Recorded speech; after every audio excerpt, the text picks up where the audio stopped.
So, welcome to Homestick Plays Raid Shadow Legends Day 0. Here we're going to talk about the starter champions, their strengths and weaknesses to help you decide which one will be best for you. So first of all, I'd like to point out that all the starter champions are rarity class. They are all attack based, so the damage is based off the attack stat, and they all come with an aura of 15% HP boost to all allies when in lead position in all battles. They also have a 15% crit rate increase on their A2 ability, where you get them to 3-star of Ascension, so you could basically build them to a 85% crit rate, and that one skill will be boosted to 100% critical rate chance. So first of all, I'll introduce each of the champions. So from left to right we have Elhain.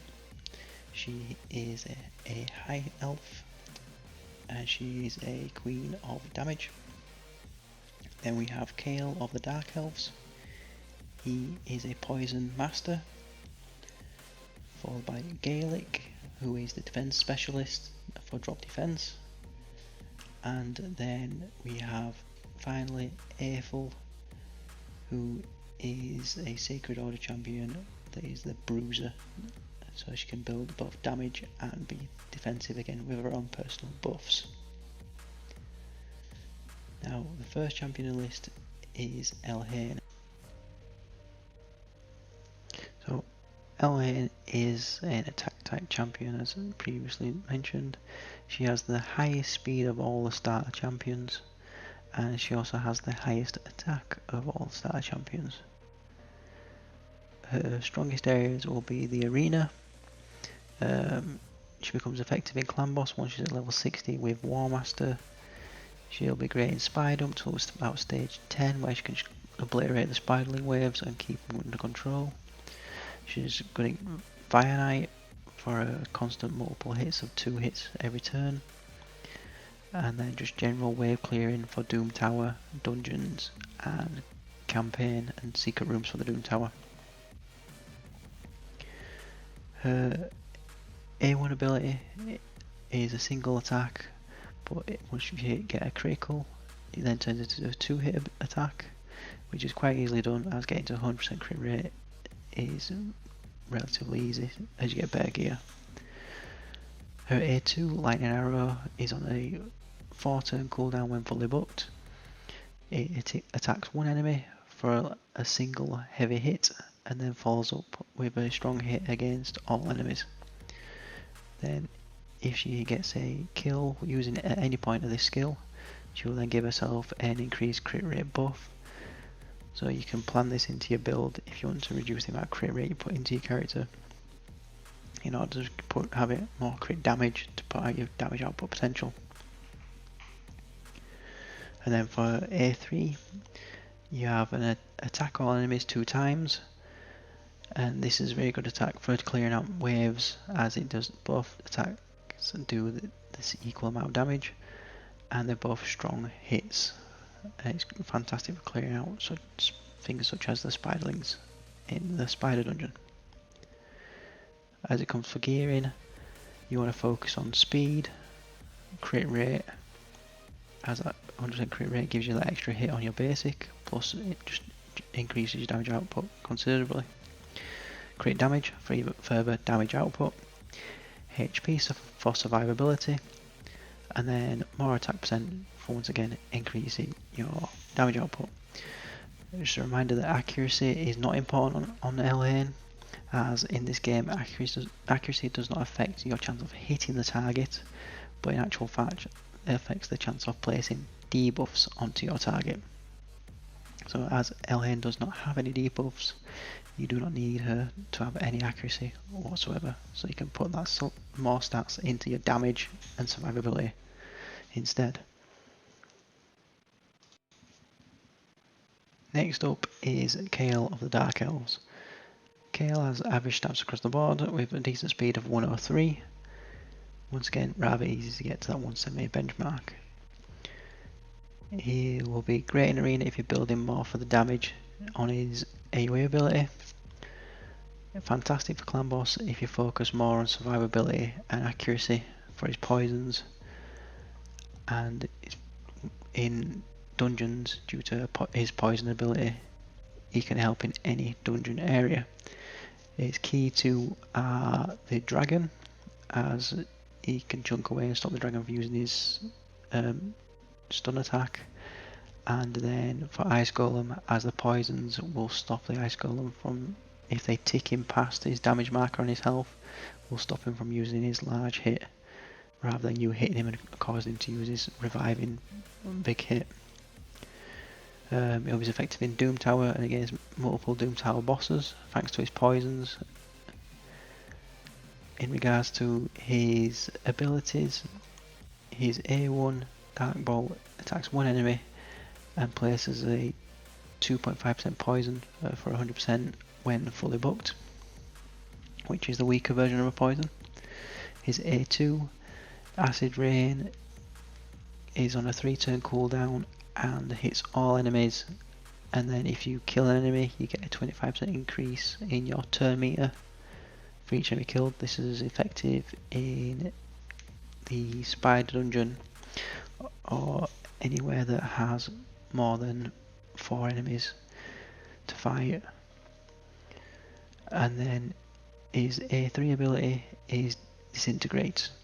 This can be booked down to a 4-turn cooldown, and you attack 4 enemies at random, but it will always put at least one on the target that you select, and has a 40% chance of placing the larger 5% poison debuff for 2 turns.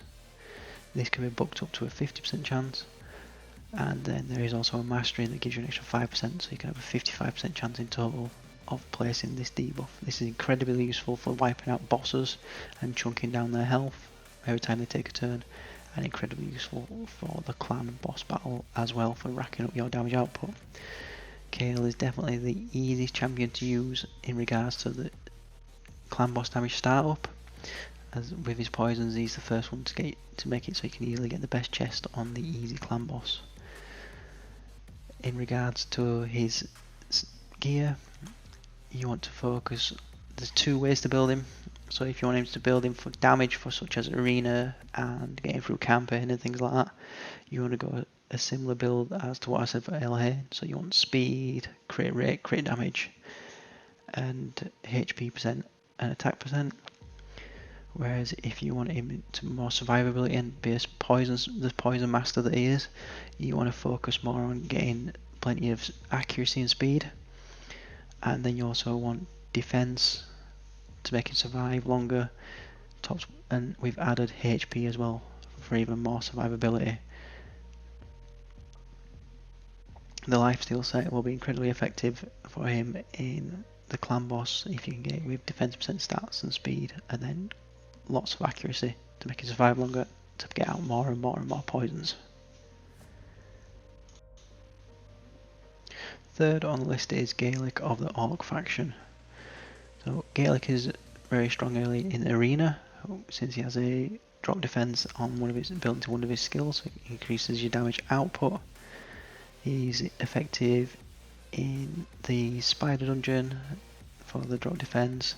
Finite Dragon once again for drop defense. The drop defense is useful in all the other games to help your progression, but there are better champions out there with this ability, so you will soon fall off and be replaced by other champions you collect along the way. He's probably the quickest champion to replace, as being replaceable by other champions you collect, so he's probably the least recommended starter champion of all, but he's still very effective at clearing the campaign and being your campaign farmer to improve your champions, and very effective in the faction wars when you start progressing through there. In regards to his skills, his A1 cross slash attacks one enemy 2 times, just a standard attack. His A2 Hellraiser is on a 3-turn cooldown, and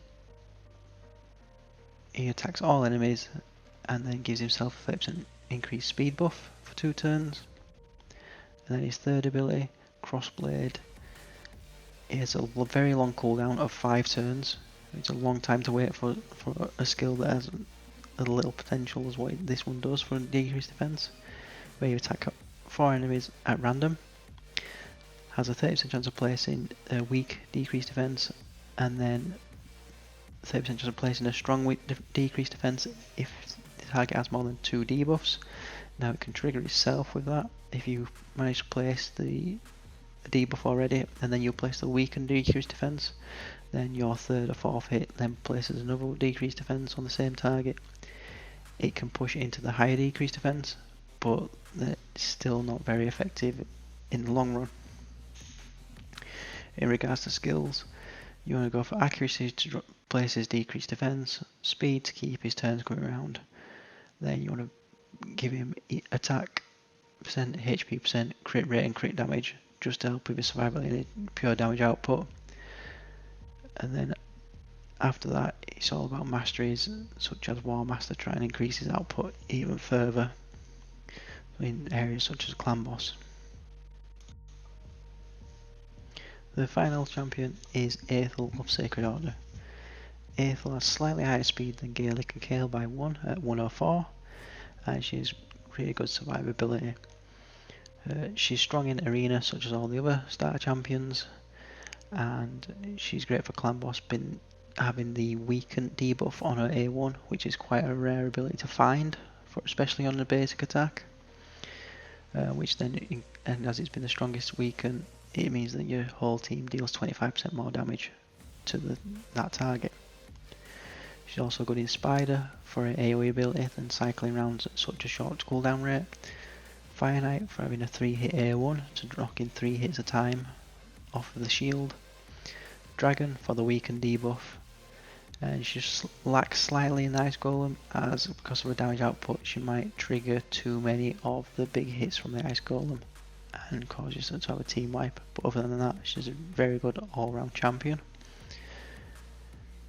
In regards to her skills, her basic attack is a 3-hit basic that can be booked up to 100% chance of placing the strong weakened debuff for 2 turns, which increases your damage output to that target by 25%.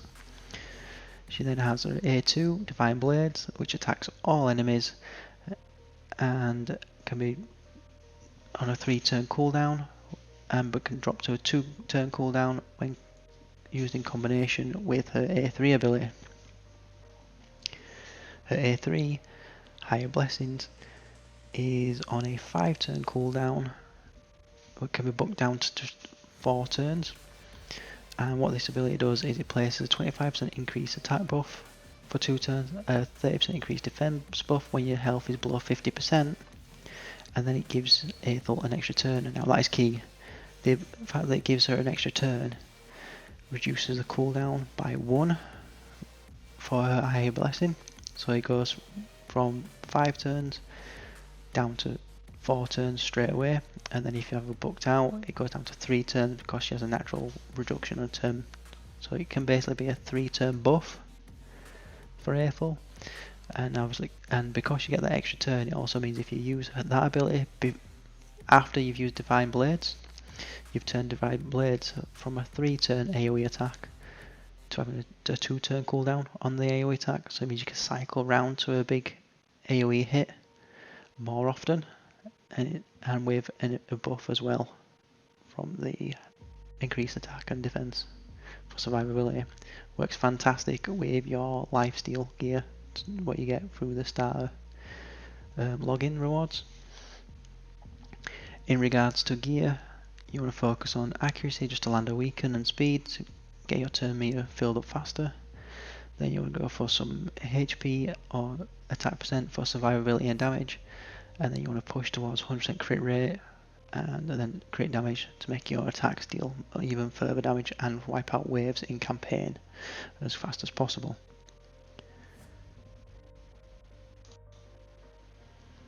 So that's all of the starter champions, and of all of them, the 3 that I would most recommend are Elhain if you want pure damage, someone who's going to hit multiple enemies multiple times and pop off with damage, go for Elhain.